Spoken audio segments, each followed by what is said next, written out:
মানে দেবো না আবার দিতেই হয়।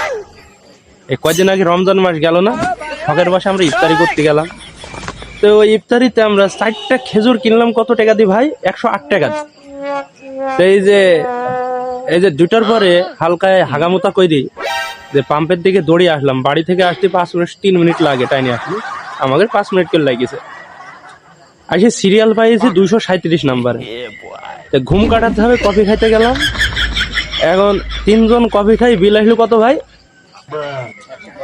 110 টাকা। 3 জন কফি খাই, ওই টার কথা বাদ দিলাম। এখন কফি খাই 110 টাকা গেল। এখন শুনছি যে 4.5 ঘন্টা অপেক্ষা করে তেল পাবো 300 টাকা। তাহলে খরচে লাভ হইলো না লস হইলো কিছুই বুঝলাম না। এখানে যদি ব্রেক ইভেন পয়েন্ট থাকতো তাও নিজেকে সান্ত্বনা দিতে পারতাম।